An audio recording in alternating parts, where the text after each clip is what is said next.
Saya bilang begini Pak Ketua, ada di kajian Majlis Taklim ibu-ibu. Saya bilang begini, ibu-ibu yang masih joget, hukum joget itu haram oleh sebagian ulama. Saya bilang begitu. Hukum joget itu bagi perempuan di hadapan yang bukan muhrim dia haram. Tahu Bapak Ibu apa yang dibuat oleh Majlis Taklim itu? Oleh ibu-ibu itu? Pas 17 Agustus berjoget dia, divideokannya, kirimnya ke saya. Coba bayangkan, memang ditantangnya betul. Tengok kami sedang berjoget katanya. Astagfirullah wa atubu ilaih. Lebih senang mana? Baca Quran atau dengar musik? Kita lihat hadisnya Nabi. Perkataan Nabi ini terbukti apa tidak secara hadisnya? Tidak akan terjadi hari kiamat sampai kalian akan melihat merebaknya biduan dan musik. Sekarang saya tanya, betul apa tidak? Ada kajian, pengajian pakai joget-joget dangdut. Itu kira-kira boleh apa tidak? Itu subhat dan itu bid'ah paling sesat di akhir zaman.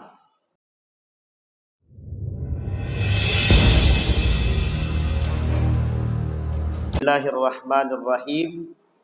Assalamualaikum warahmatullahi wabarakatuh.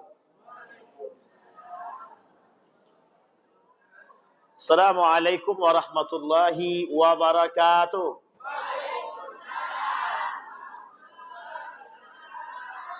Alhamdulillahi rabbil alamin. Alhamdulillahilladzi arsala rasulahu bil huda wa dinil haq liyudhhirahu 'alad dini kullih wa kafa billahi syahida.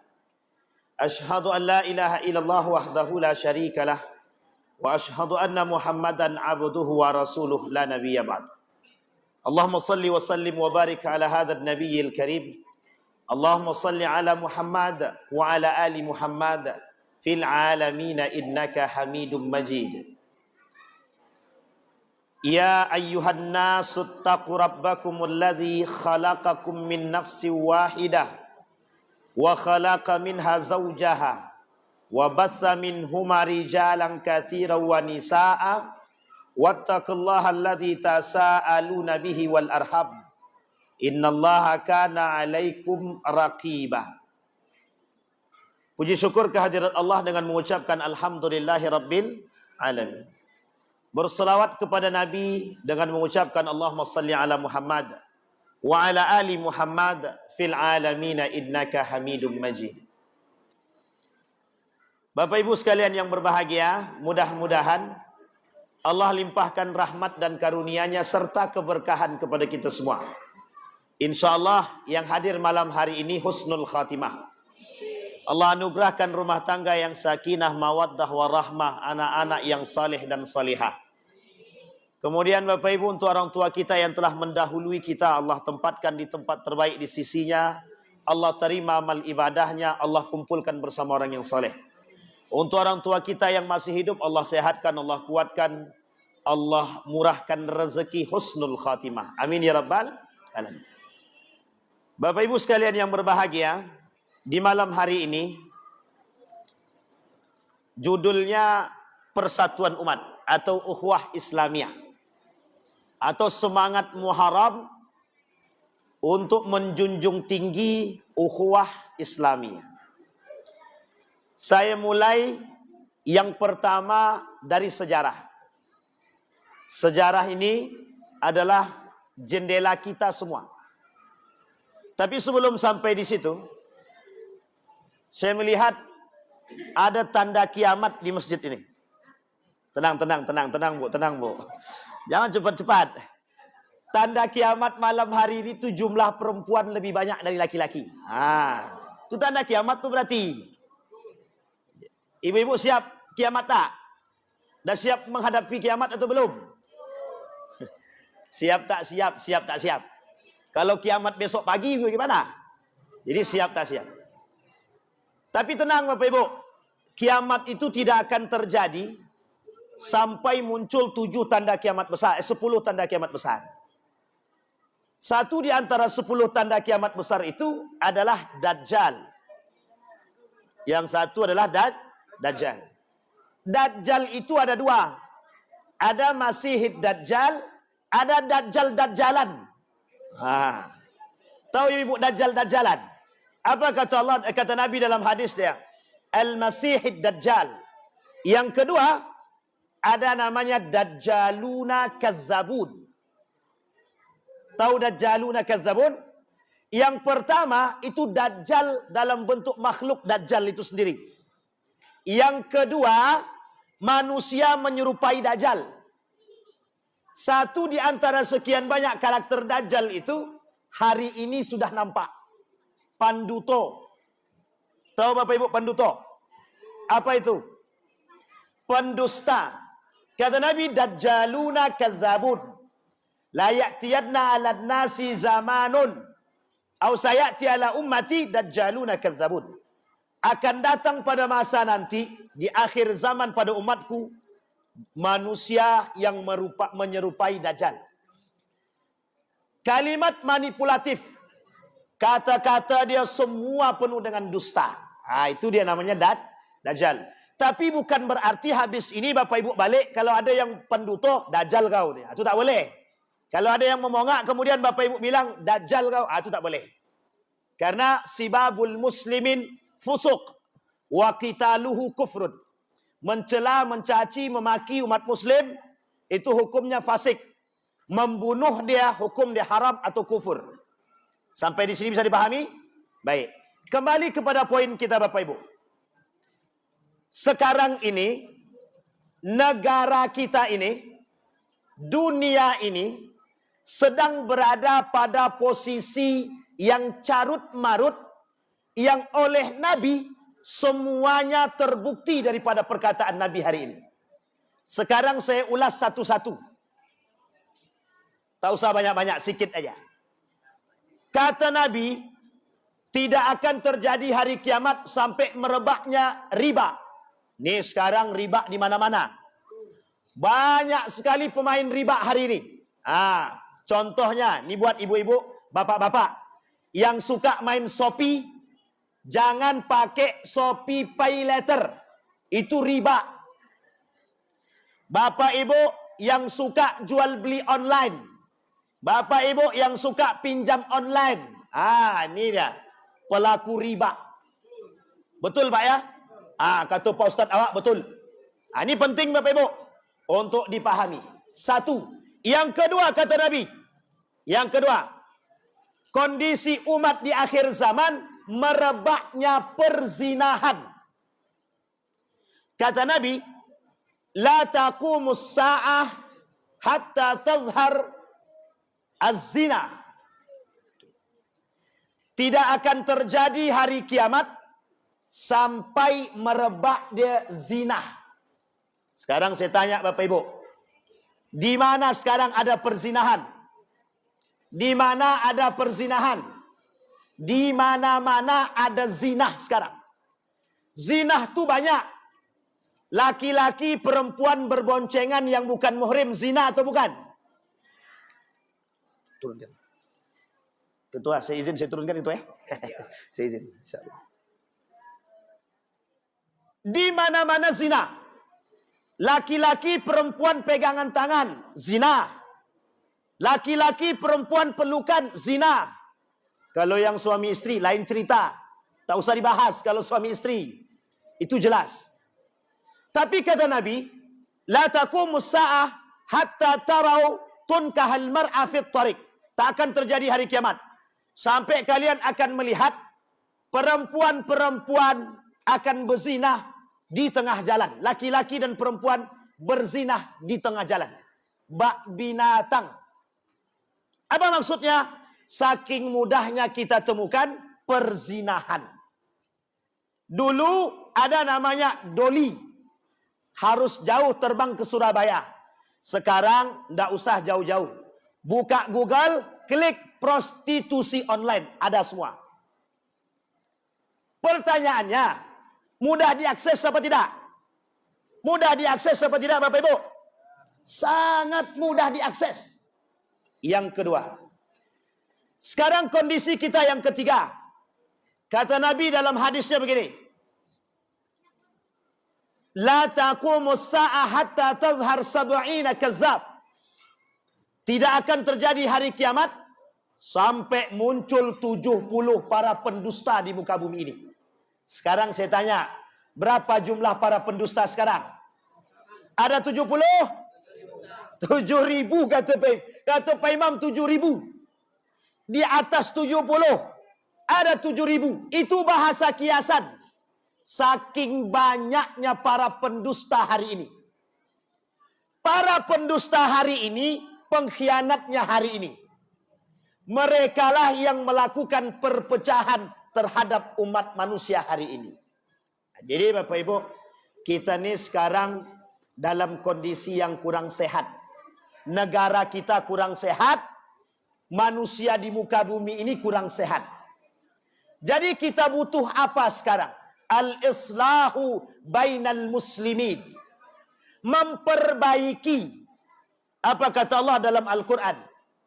Innamal mu'minuna ikhwah. Fa aslihu baina akhawaikum. Kita butuh memperbaiki. Apa perbaikan kita hari ini? Nanti kita bahas di akhir. Sekarang kita potong dulu. Itu kekacauan yang akan muncul kelak di akhir zaman, kata Nabi. Sekarang kita lihat yang lain. Di dalam hadis yang lain, saya menyambung kalimatnya Pak Ketua tadi. Kata Nabi dalam hadisnya begini. Bada'al Islam gharib. Wa sayaudu kama bada'al gharib. Islam mulai dengan keanehan. Akan kembali dengan keanehan. Sekarang kita terjemahkan. Artinya, Islam aneh di tengah manusia. Maka kelak Islam akan hilang di tengah umat muslim itu sendiri. Memang agak menakutkan sedikit. Islam itu datang dengan keanehan, dia kembali dengan keanehan. Bapak Ibu sekalian yang berbahagia, apa maksudnya kembali dengan keanehan dan datang dengan keanehan?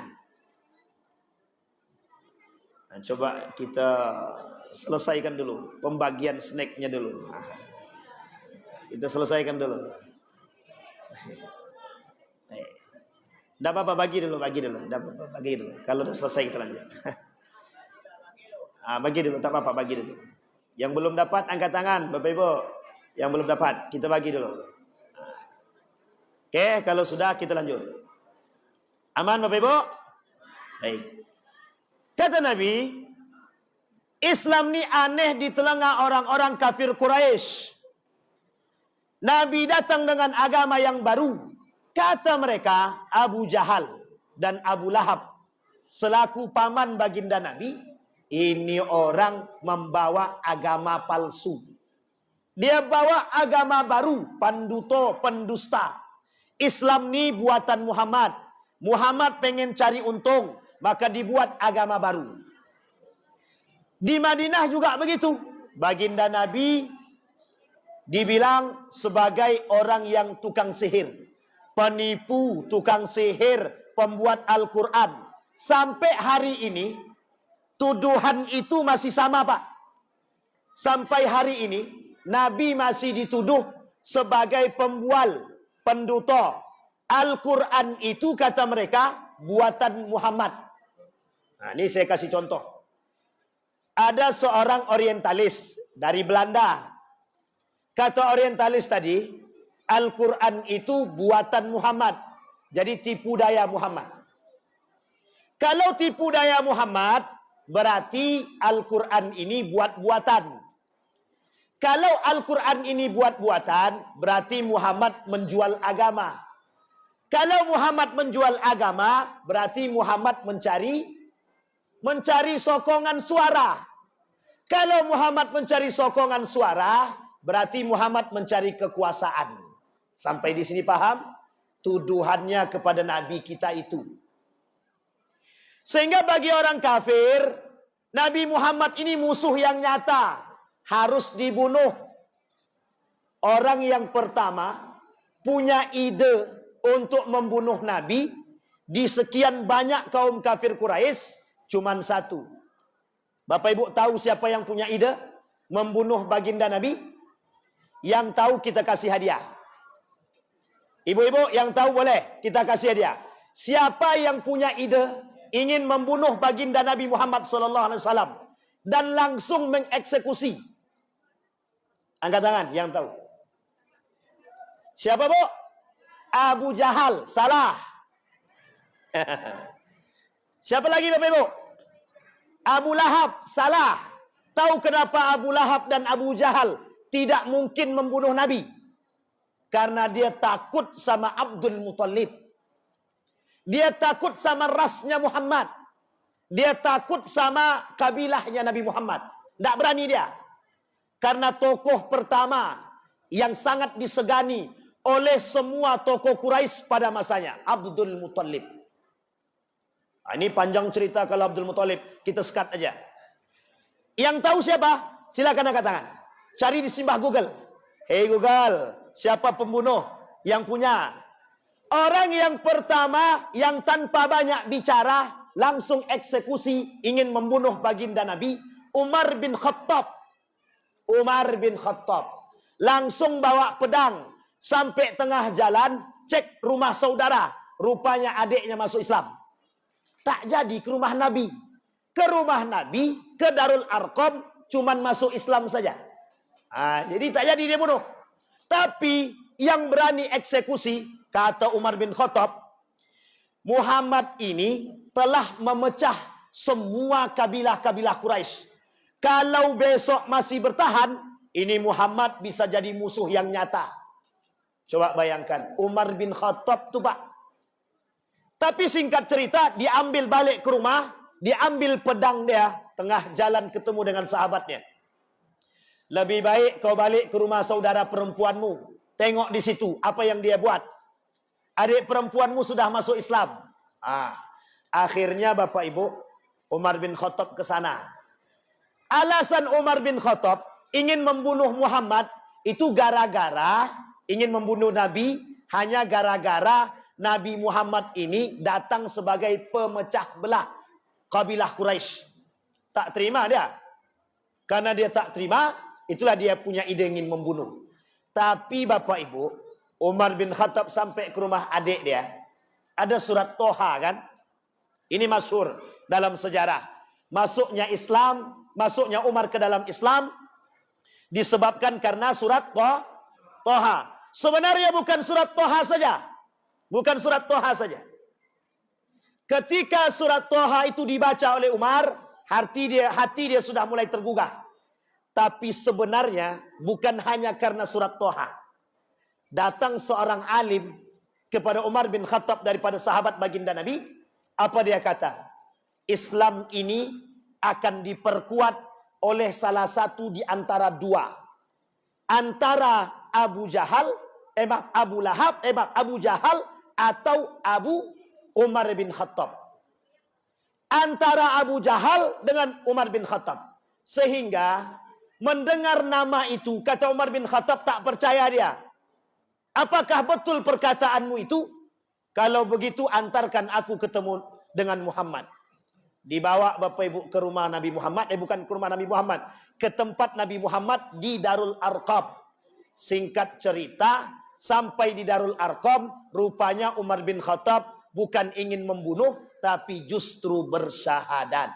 Alhamdulillah. Sekarang saya kasih contoh. Ada seorang pemuda, namanya Neidel Ghassab. Neidel Ghassab. Penemu astronomi. Dia pelajari astronomi Bapak Ibu. Kemudian satu ketika, dia berdiskusi dengan kawan dia yang muslim tentang astronomi ini. Kata kawan dia, kau baca Al-Quran, nanti kau temukan di situ tata surya. Kau temukan di situ langit dan bumi, matahari ada di situ. Sampai Pak, dibaca sama beliau. Selesai dia baca surat itu, kemudian dia masuk Islam. Dia masuk Islam. Yang kedua, ada seorang pemuda, ini pemuda tinggal di Amerika. Ceritanya diabadikan di Hidayatullah dan diabadikan di eramuslim.com. Bapak Ibu boleh cek itu. Pemuda ini, dia preman, narkoba, pemabuk. Singkat cerita, satu ketika preman ini ingin menyiksa seorang wanita muslimah. Tapi Bapak Ibu, sebelum dia menyiksa perempuan itu, laki-laki ini ditabrak mobil.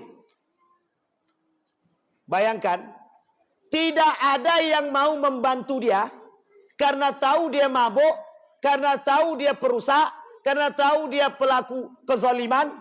Hanya perempuan yang berkerudung yang dia ingin siksa tadi yang membantu dia. Ditungguin sampai dia sadar di rumah sakit. Singkat cerita, dia tanya, kenapa engkau mau membantu aku? Dijawab sama perempuan muslimah tadi, kita ini manusia, sama-sama manusia harus saling tolong bantu. Padahal perempuan ini tidak tahu kalau laki-laki ini mau mencelakai dia. Itu karena perempuan tadi tidak tahu. Apa kata perempuan tadi? Kita ini sama-sama manusia. Dalam agama kami diajarkan bagaimana membantu orang lain tanpa pandang bulu. Nanti kita lihat dalam sejarahnya, ada apa tidak. Singkat cerita Bapak Ibu, melihat kehebatan perempuan tersebut, masuk Islam dia hanya karena akhlak mulia tadi. Hanya karena bantuan perempuan tadi, dia masuk ke dalam Islam. Dia bersyahadat kepada Allah. Alhamdulillah. Kembali kepada poin kita. Nah, Umar bin Khattab, hati yang keras bisa lembut. Karena apa? Karena Al-Quran. Kita umat muslim, sudah muslim, harusnya jauh lebih lembut daripada mereka yang baru masuk Islam. Sampai di sini paham ya Bapak Ibu? Kita punya Al-Quran, kita punya Islam. Islam mengajarkan kelembutan kepada kita. Harusnya kita bisa lebih kuat daripada orang-orang kafir. Pertanyaannya, mengapa kita lebih lemah daripada orang kafir hari ini? Nah, itu nanti kita jawab di akhir. Sekarang kita masuk poin tadi. Maka Bapak Ibu sekalian yang berbahagia, orang yang ingin membunuh Nabi Muhammad SAW pertama sekali adalah Umar bin Khattab. Setelah Umar bin Khattab masuk Islam, Islam kemudian disebarkan secara terang-terangan. Singkat cerita, Nabi disiksa, mereka diembargo, tak dikasih makan, tak boleh ke Ka'bah dan lain sebagainya. Turun perintah kepada Nabi untuk berangkat berhijrah. Kemana Bapak Ibu berhijrahnya? Ke Yasrib, Madinatul Munawwarah. Sekarang saya lihat, yang ingin saya angkat bukan persoalan hijrahnya, tapi yang ingin saya angkat sejarah tanggal Muharramnya. Sejarah bulan Muharramnya. Bulan Muharram ini adalah bulan pertama sekali Nabi berhijrah. Penetapan perbuatan itu akan dilakukan pada tahun kedua setelah Nabi berhijrah. Nama Hijriyah diambil dari hijrahnya Nabi. Nama Hijriyah diambil dari hijrahnya Nabi. Sehingga Nabi hijrah, kata Umar bin Khattab dalam ijtihadnya, ya Rasulullah, kita tidak punya tanggal. Kita tidak bisa menentukan sesuatu. Oleh karena itu, kita harus buat penanggalan. Disinilah kemudian berawal sejarah, diambil cerita daripada Hijriyah, itu hijrahnya baginda Nabi Muhammad sallallahu alaihi wasallam. Jadi sampai di sini paham ya Bapak Ibu ya? Sekarang saya lihat, saya ajak Bapak Ibu untuk hilangnya Islam di tengah kita sekarang. Dari persoalan penanggalan. Jangan ada yang tersinggung. Kalau tersinggung berarti dia bukan muslim. Sejarah penanggalan Masehi itu diterbitkan oleh Kristen. Oleh Kristen masa dulu. Nama bulan yang terkandung dalam Masehi semuanya nama-nama dewa. Martius, Junius diambil dari nama-nama dewa. Maret, Juni, Januari, Februari sampai Desember semuanya nama-nama dewa. Sampai di sini sudah bisa dipahami? Umat muslim punya penanggalan tapi tak pakai. Tapi umat muslim baru sadar penanggalan ini lebih tepatnya pada abad ke-19. Lah kok baru sadar penanggalan Masehi ini datang dari Kristen? penanggalan Masehi ini datang pada masa Kristen lama. Lah kok umat muslim baru sadar? Kok masih bahagia? Peringatan tanggal 1 Muharram setiap tahun, tapi masih pakai bulan Masehi. Bahkan saya tak yakin kita semua hafal. Tak yakin saya kalau kita semua ni hafal bulan-bulan Arab. Kenapa kita tak hafal? Karena di sekolah lebih familiar tanggal Januari, Februari, Maret, April sampai akhir. Sama halnya dengan hari Minggu. Tahu Bapak Ibu hari Minggu? Ada pendeta namanya Domingo. Karena pendeta ini namanya Domingo, orang Kristiani datang ke sana untuk bertemu dengan Domingo, berubah nama. Domingo jadi minggu. Itulah asal kalimat kenapa kita pakai kalimatnya minggu. Boleh Bapak Ibu baca dalam sejarah. Ada semua itu Bapak Ibu.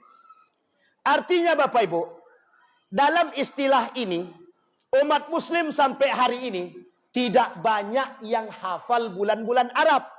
Islam punya penanggalan Arab dalam hijrahnya baginda Nabi Muhammad sallallahu alaihi wasallam.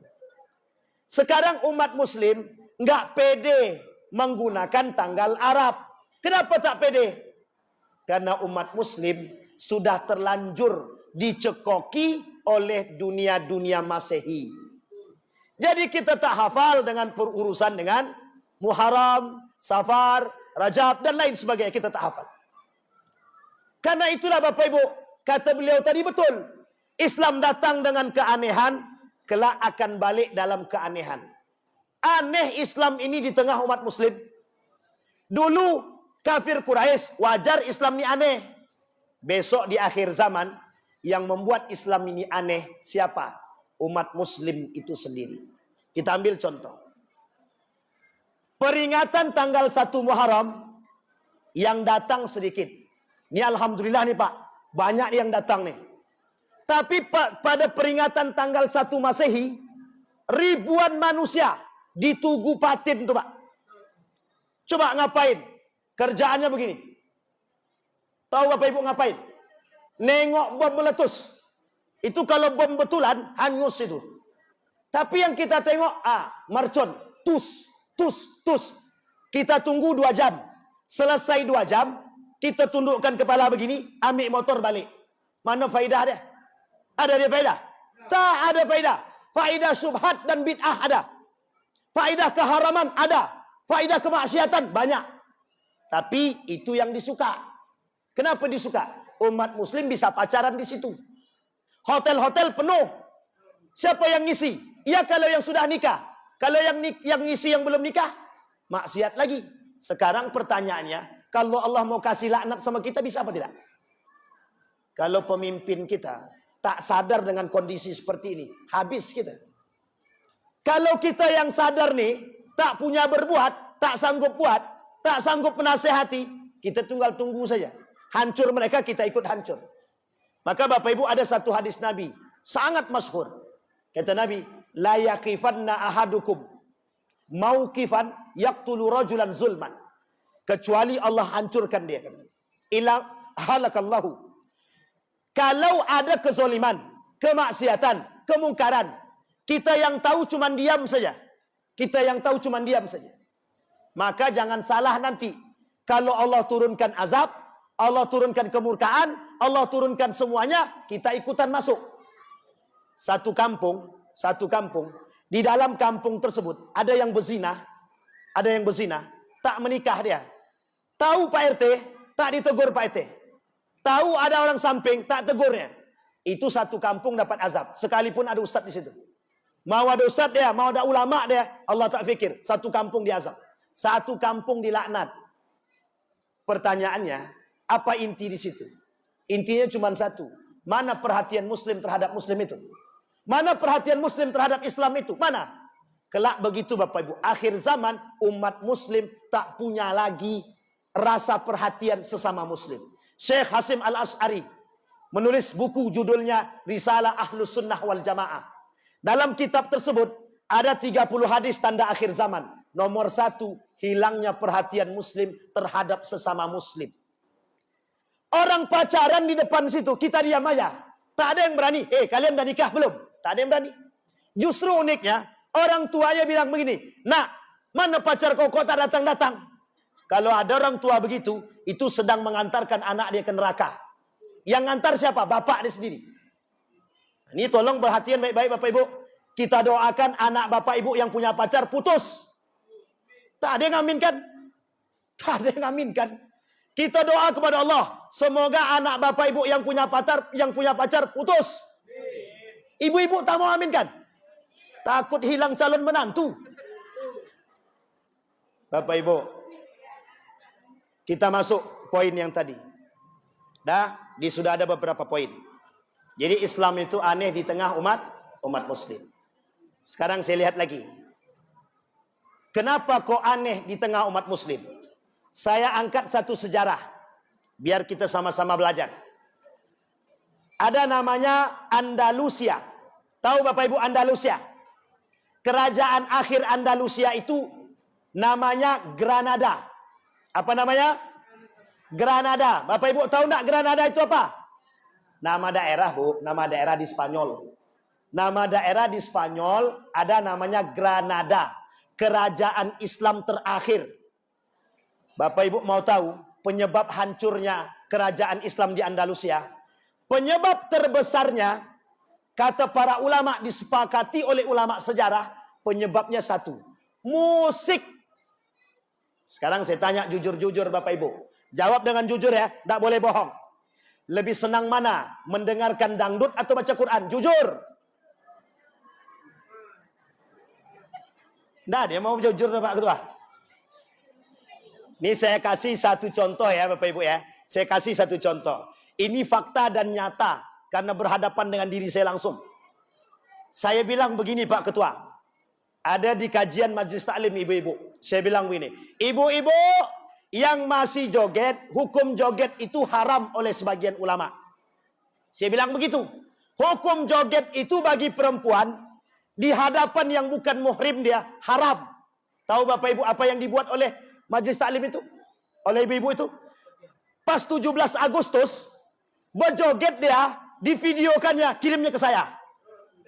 Coba bayangkan. Memang ditantangnya betul. Tengok kami sedang berjoget. Katanya. Astagfirullahaladzim. Coba bayangkan tuh. Lebih enak Bapak Ibu mendengarkan musik. Ziryab. Ada namanya seorang pemuda namanya Ziryab. Ahli seni dan musik pada masa Andalusia. Orang pertama yang membawa musik ke dunia Islam itu namanya Ziryab pada masa Daulah Andalusia. Ini orang ini yang tukang bawa nih, pelaku bid'ahnya dia ini, pelaku kefasikan dia ini. Sampai di Spanyol, sampai hari ini di Eropa orang sangat senang dengan musik ketimbang baca Al-Quran. Tak usah di Eropa Pak Ustadz, di sini pun begitu. Lebih senang mana? Baca Quran atau dengar musik? Sekarang kita uji lagi kejujuran ibu-ibu dan bapak-bapak. Berapa kali baca Quran dalam sehari? Sekali dalam sehari. Alhamdulillah ya Allah. Sekarang kita lihat. Berapa kali dengar musik dalam sehari? Tidak ada. Ini baru kampung yang diberkahi. Entah tak ada yang mau ngaku. Entah apa tak tahulah kita. Na'udzubillah. Sekarang kita lihat hadisnya Nabi. Perkataan Nabi ini terbukti apa tidak secara hadisnya. La taqumu sa'ah hatta tazhar yaumal qiyamati. Maaf. La taqumu sa'ah hatta tazhar al-maharif wad-dusbah bainan nas. Tidak akan terjadi hari kiamat sampai kalian akan melihat merebaknya biduan dan musik. Biduan dan musik. Sekarang saya tanya, betul apa tidak? Ada kajian, pengajian pakai joget-joget dangdut. Itu kira-kira boleh apa tidak? Itu subhat dan itu bid'ah paling sesat di akhir zaman. Dibuat panggung besar-besar. Isinya kajian. Tapi sebelum kajian ada biduan joget-joget. La ilaha illallah. Subhat bid'ah akhir zaman. Kata Ibnul Qayyim Al-Jauziyah, fitnah di akhir zaman itu dua. Subhat, syahwat. Ini Bapak Ibu, Biar Bapak Ibu tahu, ini yang ngomong Nabi semua, bukan saya. Hadisnya, ada 200 lebih hadis tentang tanda datangnya hari kiamat. Dan itu dibukukan oleh dalam kitabnya Sunan Abi Daud, dalam bab khusus namanya bab Al-Fitan. Fitnah-fitnah di akhir zaman. Pertanyaannya, di mana letak kekuatan umat muslim lagi? Tak ada. Al-Quran tak tertanam dalam diri mereka. Karena musik lebih tinggi daripada Al-Quran. Al-Quran dibaca sebagai bacaan, bukan makna yang dikumandangkan. Orang banyak penghafal Quran, tapi sedikit yang mengamalkan. Sampai Nabi bilang sendiri, kata Nabi dalam hadisnya, La yabqal Islam illa ismuh, wa la yabqal Quran illa rasmuh. Islam tak akan tersisa kecuali tinggal nama. Al-Quran tak akan tersisa kecuali tinggal tulisan. Hari ini kita saksikan banyak penghafal Quran tapi tak mengerti isi Al-Quran. Justru dia buat dengan Al-Quran pecah belah umat. Na'udzubil, summa na'udzubil. Sekarang saya lihatin sejarah lagi sama Bapak Ibu. Yang membunuh Utsman bin Affan hafal Al-Quran. Paham Al-Quran. Yang membunuh Umar bin Khattab mengerti agama. Paham Al-Quran. Yang membunuh Ali bin Abi Thalib paham Al-Quran. Yang membunuh Al-Hasan, yang meracuni Al-Hasan, paham Al-Quran. Yang membunuh Al-Husain paham Al-Quran. Semua pembunuhan ini diawali dengan satu kalimat. Bismillahi Allahu Akbar. Itu umat muslim. Yang dibunuh sahabat Nabi. Yang dibunuh yang sudah mendapatkan jaminan masuk surga. Pertanyaannya, siapa mereka yang membunuh? Muslim. Hari ini kita diadu domba.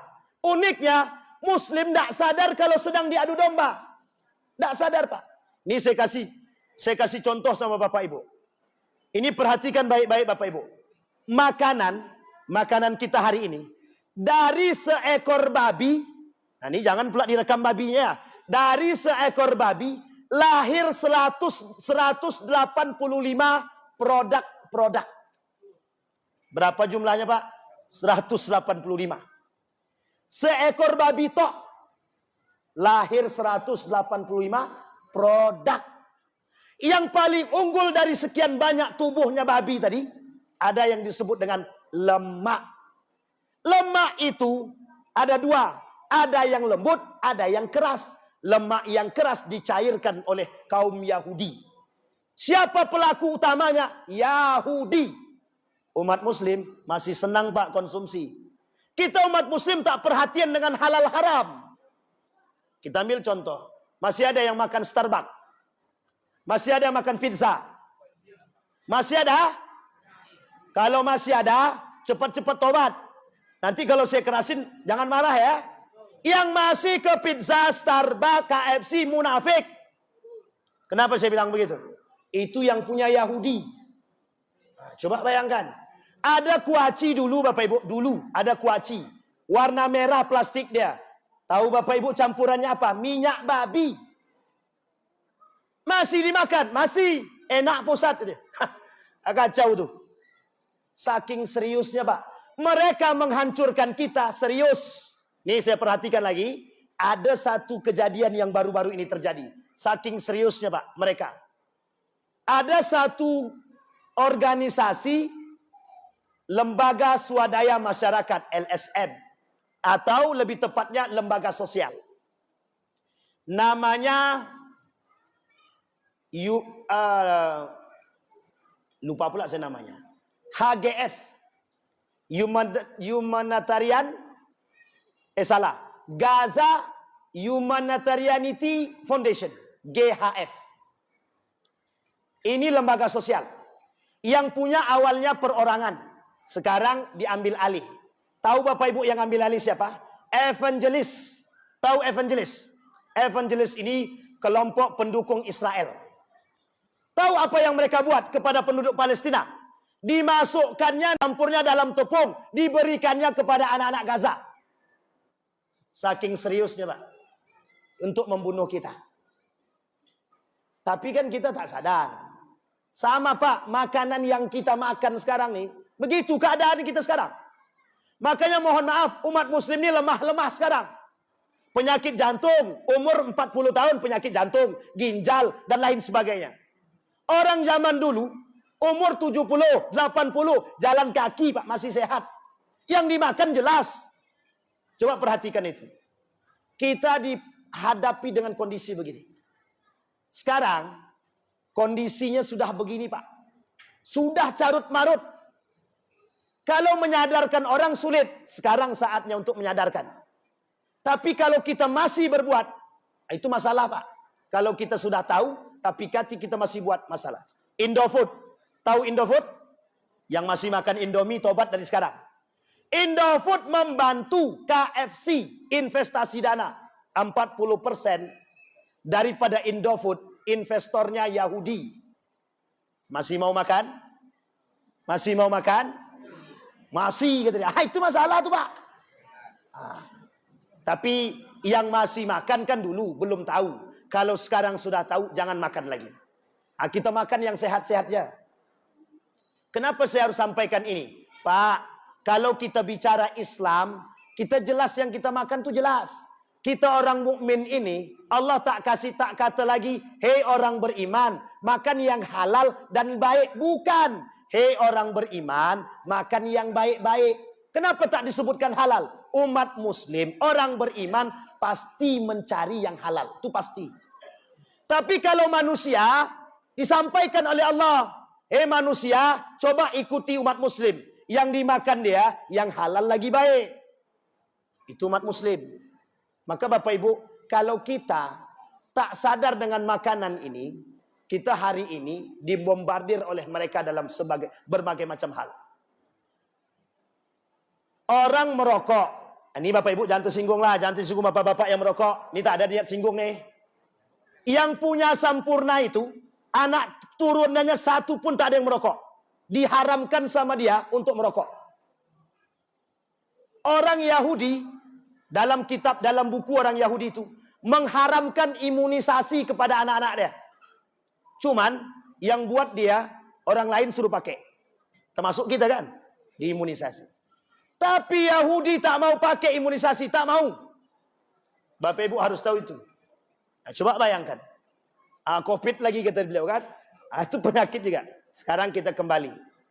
Kita kembalikan. Sampai di sini sudah bisa dipahami Bapak Ibu? Ini kondisi kita sekarang. Kondisi kita di akhir zaman. Kalau kita bilang jangan pacaran, apa jawaban mereka? Urusan aja lah, urus Ustaz sendiri gitu ya. Biar itu urus, mau kami pacaran kek, mau kami berzina kek, itu hak kami. Coba bayangkan. Itu urusan manusia sekarang. Mereka tak peduli. Umat muslim tak peduli dengan nilai Islam. Tak peduli. Maka kata beliau tadi, kita yang bisa meningkatkan nilai-nilai agama. Nabi mengingatkan anak muda, namanya Ibnu Abbas. Apa kata Nabi? Ibnu Abbas, hei gulam, ihfazillah yahfazka. Jaga dirimu Allah. Maksudnya apa? Ibnu Abbas disuruh menjaga Allah? Bukan. Ibnu Abbas disuruh oleh Nabi menjaga nilai-nilai agama. Kalau dia berhasil menjaga nilai agama, maka niscaya Allah akan menjaga diri dia. Ini bagaimana kita mau menjaga diri kita? Allah mau jaga kita. Salatnya bolong-bolong. Hari ini salat, besok tidak. Umat muslim hari ini mohon maaf Bapak Ibu, saya sampaikan lagi. Kenapa kita nih masjid kita jarang anak muda sekarang? Yang di sini banyak alhamdulillah. Tapi Bapak Ibu kalau datang ke Pekanbaru boleh tengok. Boleh tengok. Selain daripada Masjid Salafi ya. Tapi Bapak Ibu boleh tengok. Itu mohon maaf Pak mohon maaf saya sebutkan aja enggak apa-apa itu. Karena memang banyak isi anak mudanya. Tapi di masjid yang lain kita tidak temukan anak muda Pak, kecuali 1, 2, 3 orang. Kita lihat sekarang Bapak Ibu. Yang penting yang mana? Bapak Ibu menyampaikan kepada anak dengan kalimat seperti ini. Nak, terserah kau nak kemana. Yang penting kau sholat. Betul apa salah? Sekarang saya tanya, perkataan ini betul apa salah? Salah. Nak, yang penting kau sholat di masjid. Bukan yang penting kau sholat. Jadi dia ke kafe, yang penting dia sholat. Nak ke masjid, tak ke masjid, tak urus. Maka isinya yang di masjid itu yang tua-tua. Yang menurut sebagian secara umur bentar lagi.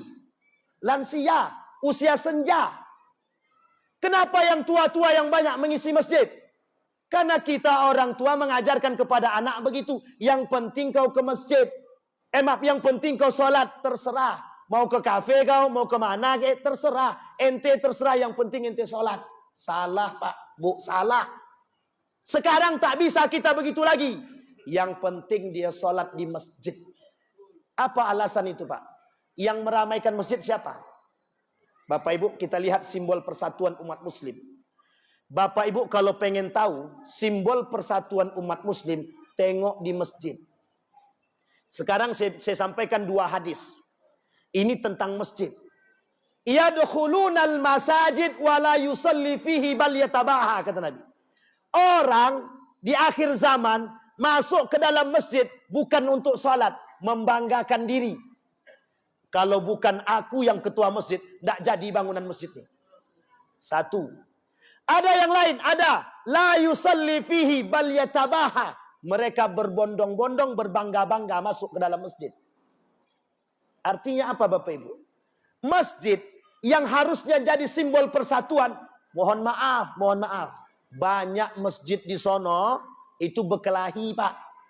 Ketika masjid tak ada kas, satu pun tak ada yang mau jadi pengurus masjid. Ketika kas masjid banyak, berkelahi. Pokoknya aku harus jadi ketua masjid. Masjid sentral peradaban kita. Nabi memulai dari masjid. Hijrah Nabi dari Mekah ke Madinah. Siapa yang nyambut Nabi? Siapa yang nyambut Nabi di Yasrib? Bu, siapa? Kaum Ansor. Siapa kaum Ansor? Punya Nabi kah dia? Tak. Kaum Ansor sudah kenal Islam dulu. Nabi pindah dari Mekah ke Madinah atau ke Yasrib, disambut dengan baik Pak. Bayangkan nih baik-baik. Diabadikan oleh Allah dalam Al-Quran. Apa kata Allah? Walladzina tabawwa'ud dara wal iman. Orang-orang Ansor sangat bahagia sekali dengan kedatangan orang-orang muhajirin. Ditungguin Pak. Yang tidak punya rumah, apa kata kaum Ansor? Besok masuk kau di rumahku, tinggal di rumahku. Kalau kamar tu cuma 1, kau tidur di dalam, kami sama istri tinggal di luar, tidur di luar. Sebegitu baiknya Pak kaum Ansor Pak. Nabi menyatukan Ansor dan Muhajirin. Apa yang disatukan oleh Nabi? Hati dia. Apa yang bisa menyatukan hati mereka? Iman. Rasulullah menyatukan mereka dengan iman. Di mana tempat persatuannya? Kelak jadi masjid. Namanya Masjid Kuba. Seminggu kemudian jadi masjid. Namanya Masjid Nabawi. Sampai di sini paham? Masjid dibangun untuk menyatukan umat. Bukan untuk perpecahan. La masjidu ussisa ala taqwa. Min awwali yaumin ahaqqu an taquma fihi. Fihi rijalun yuhibbu an yatatahhar. Wallahu yuhibbul mutahhirin. Bapak Ibu, Imam Asy-Syafi'i dalam kitabnya, dalam mazhab Imam Syafi'i, hampir-hampir mewajibkan sholat berjamaah. Hampir-hampir mewajibkan sholat berjamaah. Imam Az-Zahabi dalam kitabnya Al-Kabair sampai mengatakan ada laki-laki yang tak mau sholat berjamaah di masjid. Sampai dikatakan sumbing. Tahu maksud sumbing itu? Tak dapat dia berkah dia sholat. Dia sholat di rumah tak ada masalah. Tapi dia tak dapat berkah masjid. Dia tak dapat berkah masjid. Uniknya lagi, oleh para ulama kontemporer, laki-laki yang tak sholat di dalam masjid bisa dikatakan tukang pecah belah. Na'udzubillah, summa na'udzubillah. Tapi ini pandangan Pak, bukan kesepakatan, pandangan. Kenapa demikian? Karena tempat persatuan kita di masjid. Kalau di masjid kita berpecah belah, bisa dipastikan di luar masjid kita berpecah belah. Bisa dipastikan. Nabi menyatukan di dalam masjid. Dalam Masjid Kuba dibuat oleh Nabi. Semua berkumpul Pak. Rasnya, kulit hitam, kulit putih, semua kulit masuk. Batak dia, mau bukan Batak dia, Melayu dia, mau bukan Melayu. Jadi satu Pak. Di sini begitu Pak. Itu inti daripada masjid. Sekarang saya lihatin sama Bapak Ibu. Di masa Nabi masih hidup, ada orang yang memprovokasi untuk membunuh Nabi. Apa yang dia bangun untuk membunuh Nabi? Apa yang dia bangun untuk merusak Islam? Dia bangun masjid. Namanya diabadikan dalam Al-Quran. Namanya Masjid Dirar. 500 meter dari Masjid Kuba di depan dia, ada nama masjidnya Masjid Dirar. Dibangun untuk membunuh Nabi, untuk menghancurkan umat Islam, untuk memecah belah umat Islam. Ingat, sama-sama masjid, hanya untuk menghancurkan umat Muslim. Sekarang pertanyaannya adalah, apa yang membuat kita harus terpecah belah? Apa yang membuat kita untuk tidak mau bersatu? Sekarang kita ambil satu inti poin daripada perang Iran dan Israel. Ini cuma untuk ambil intinya doang. Ambil faidahnya saja. Apa yang bisa kita petik? Iran dan Israel.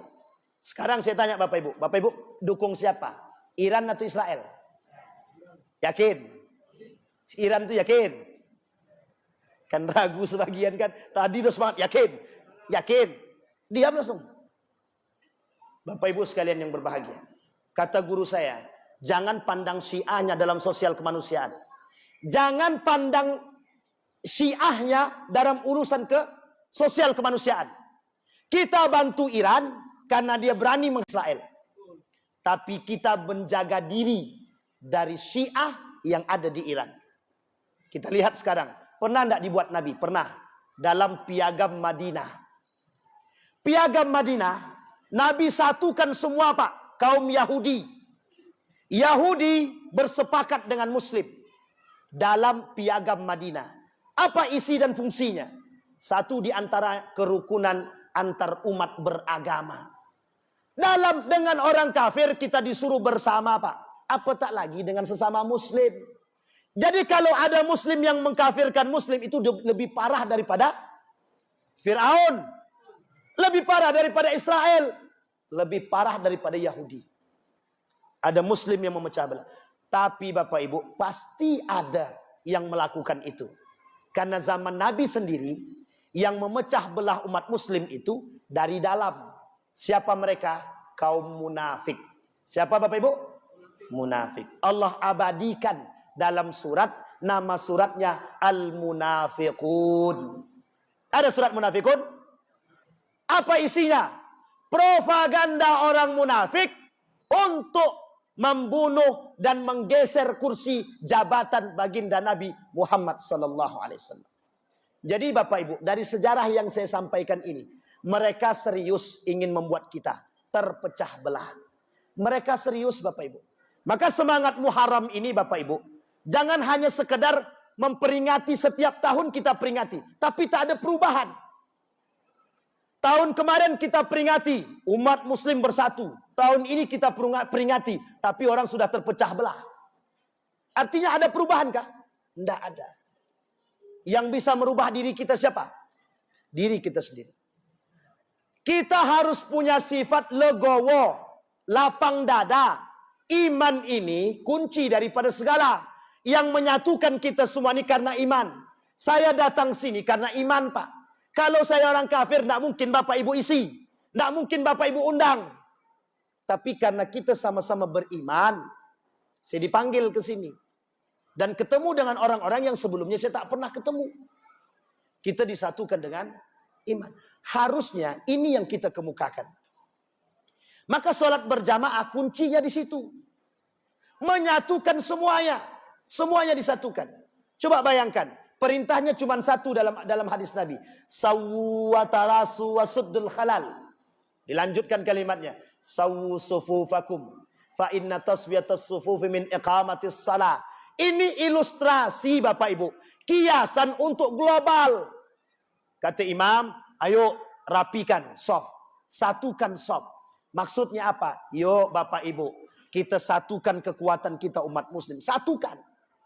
Dan ini Bapak Ibu, oleh orang-orang orientalis, kalau mau lihat kelemahan umat muslim, lihatlah ketika soft dia di dalam masjid. Mereka bilang begitu. Kenapa demikian? Kalau sedikit yang sholat berjamaah, berarti yang lain lebih nikmat di luar daripada di dalam. Kenapa anak muda lebih enak di kafe daripada di sini? Di kafe ada wifi, Sat. Di kafe kami bisa main game, bisa judi online, bisa game online. Coba bayangkan, di masjid Ngapain masjid? Kami masuk masjid aja kena apa namanya? Kena marah Ustaz. Bahkan kami dicaci dimaki Ustaz. Dibentak-bentak kami Ustaz. Nauzubillah tsumma nauzubillah. Bapak Ibu sekalian yang berbahagia, kembali kepada poin kita. Jadi Bapak Ibu, Nabi pindah itu membawa satu misi. Apa misi Nabi? Persatuan. Sehingga bisa menyatukan muhajirin dan ansor sesama muslim. Dan bisa menyatukan orang Yahudi, Nasrani, dan Muslim. Dengan piagam Madinah. Amandemen pertama, perdamaian pertama di dunia, itu dilakukan oleh baginda Nabi Muhammad SAW. Bapak Ibu sekalian yang berbahagia, mengapa kita harus bersatu? Tadi sudah saya sampaikan Bapak Ibu di awal. Karena banyak orang-orang kafir hari ini ingin kita terpecah belah. Ingin Pak. Ini saya kasih tahu. Inggris dalam revolusi Arab, dia hancurkan 2 orang sekaligus. Dan dua-duanya Muslim. Ketika perebutan Mekah, Hijaz, revolusi Arab, itu Inggris punya kerjaan. Apa kata Inggris? Di pertama dihasutnya Syarif Hussein untuk berkhianat kepada Turki Utsmani. Yang kedua, dia hasut Ibnu Saud untuk merebut Hijaz daripada Syarif Hussein. Yang dihasut sama-sama Muslim. Karena kedua-duanya cinta kekuasaan. Yang tukang provokasi siapa? Inggris. Berkelahi Ibnu Saud dengan Syarif Hussein. Yang ketawa siapa? Inggris. Sekarang juga begitu. Umat Muslim berkelahi. Yang senang siapa? Amerika. Tahu apa Ibu Amerika? Siapa kepala presidennya Amerika? Donald Trump. Itu pembenci Islam. Apapun dia buat untuk menghancurkan kita. Jangankan hanya persoalan narkoba Pak. Semua dia buat. Semua dia buat. Datang dengan gaya mereka untuk menghancurkan kita. Tapi alhamdulillah. Ada alhamdulillahnya. Apa itu? Hari ini di Amerika Serikat. Gubernur satu-satunya gubernur masuk Islam. Langsung sakit kepala Donald Trump Pak. Sakit kepala dia langsung. Kenapa? Ada gubernur yang Muslim dari Palestina. Maksudnya darahnya darah Palestina. Coba bayangkan Bapak Ibu. Kalau kita tak bersatu, bagaimana kita bisa membebaskan Palestina? Kalau kita tak bersatu. Bisakah kita satu hati? Tidak bisa Pak. Yang satu mau boikot produk Israel. Yang satu masih makan. Yang satu menghilangkan pemboikotan. Yang satu memboikot. Kapan kita bersatunya Pak? Tidak ada. Maka poin penting. Semangat Muharram ini, itu semangat perubahan. Kalau bahasa guru saya begini. Jaddidu niyatakum. Perbaiki hatimu. Islah baina kullan nas wal mu'minin. Kita harus bersatu dan memperbaiki persatuan kita. Antara umat muslim dengan muslim yang lain. Antara umat muslim dengan orang-orang yang bukan muslim. Atau non-muslim. Yang baik dengan kita. Kenapa harus kita begitu Pak? Karena mohon maaf Bapak Ibu sekalian yang berbahagia. Kalau kita tak bisa berdamai dengan kondisi kita. Kalau kita tak bisa bersatu dengan umat muslim. Kalau kita tak bersatu sesama mukmin, maka disinilah kunci roboh dan hancurnya Islam. Sekarang saya lihatkan satu hadis. Kata Nabi, penyebab lemahnya umat muslim banyak tapi terpecah katanya. Banyak tapi tak bersatu. Banyak tapi tak kuat. Kata Nabi cuma satu penyebabnya. Wahan. Tahu Bapak Ibu wahan? Wahan tuh cinta dunia dan benci mati. Sekarang saya tanya. Kenapa ada umat muslim membela Israel? Abu Janda itu muslim apa bukan? Abu Janda muslim apa bukan? Mengaku muslim. Tapi yang dibela Israel. Kira-kira. Ada enggak pendukung Abu Janda nih? Banyak. Muslim apa bukan? Muslim. Apa motif dia? Fulus. Motif dia fulus. Kalau tidak ada fulus, enggak mulus.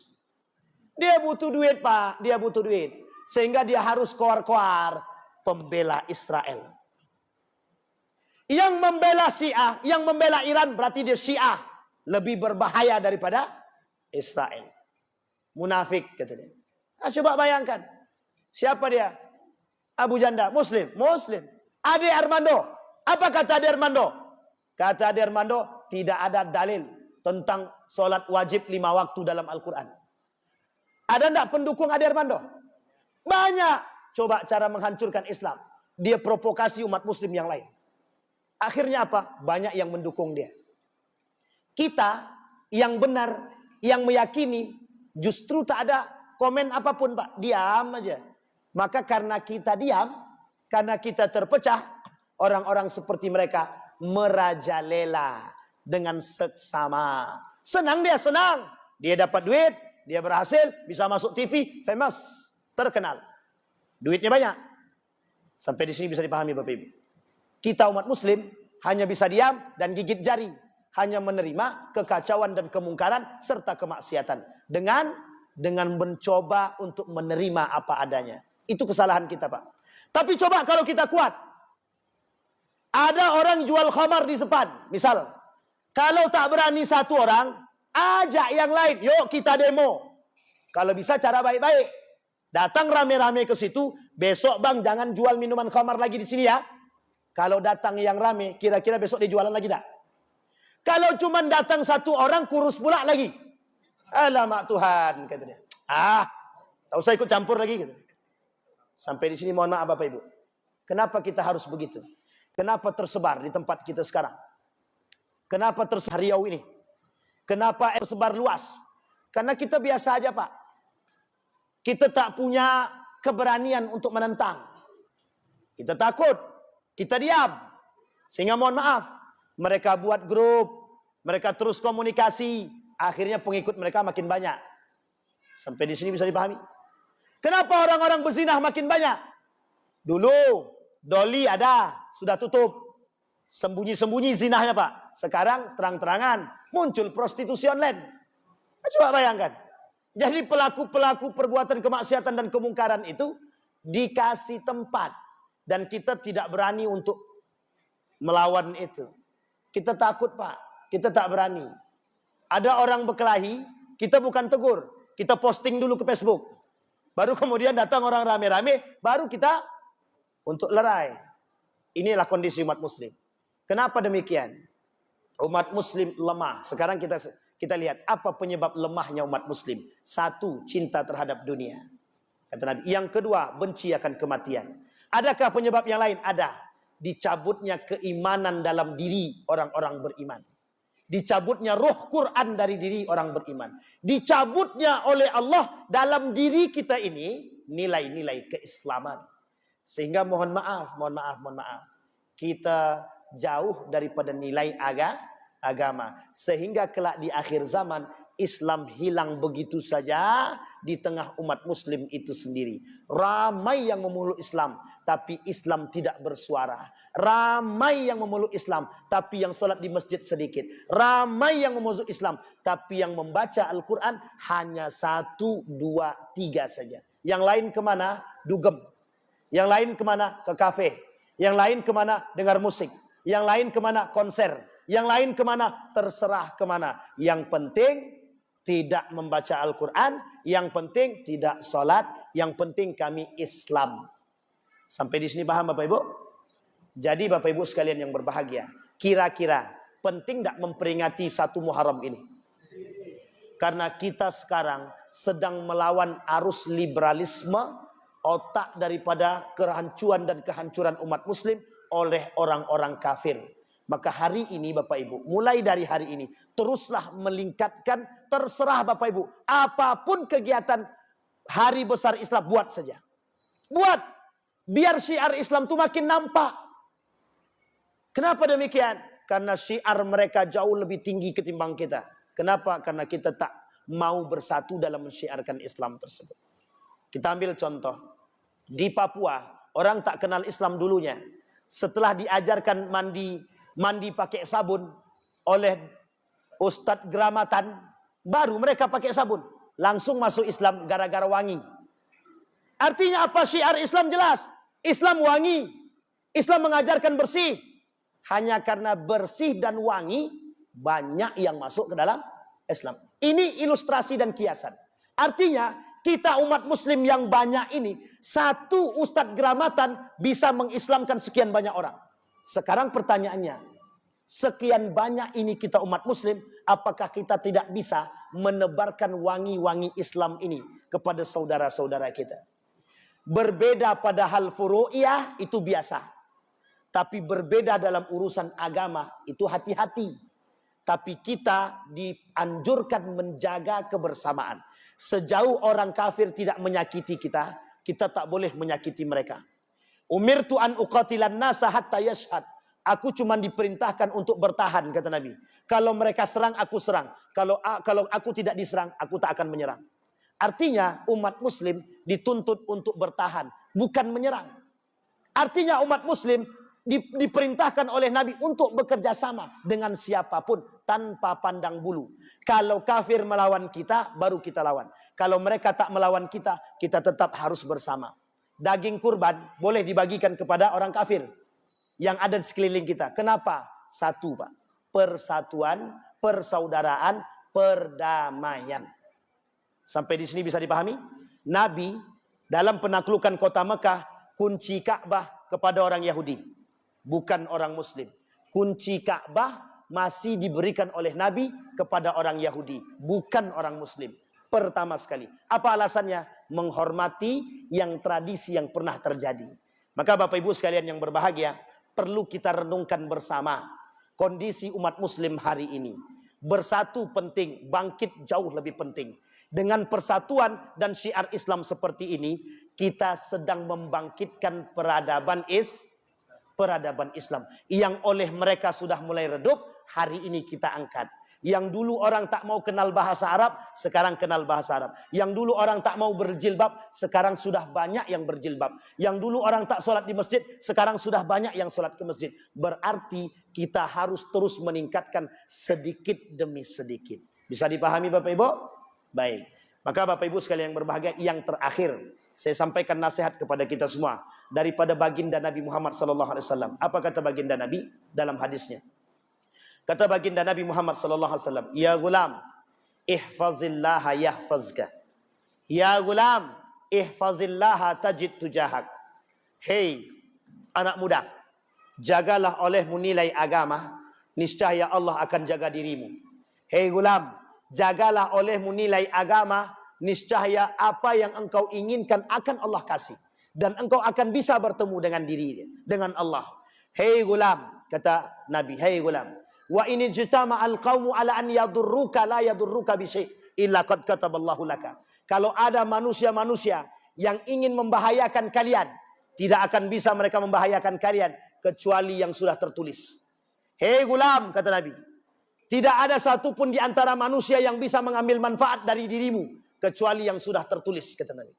Wa idza sa'alta fas'alillah wa idza sta'anta fasta'in billah. Kalau engkau minta sama Allah. Kalau engkau memohon pertolongan, mohonlah pertolongan kepada Allah.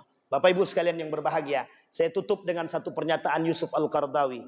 Islam ini bangkit di tangan umat muslim. Islam ini bangkit dan kuat di tangan orang-orang beriman. Peradaban Islam tergantung pada orang-orang beriman. Beradab dia, muncul peradaban. Hancur tak berakhlak dia, maka hilang begitu saja. Mudah-mudahan ada manfaat bagi kita semua.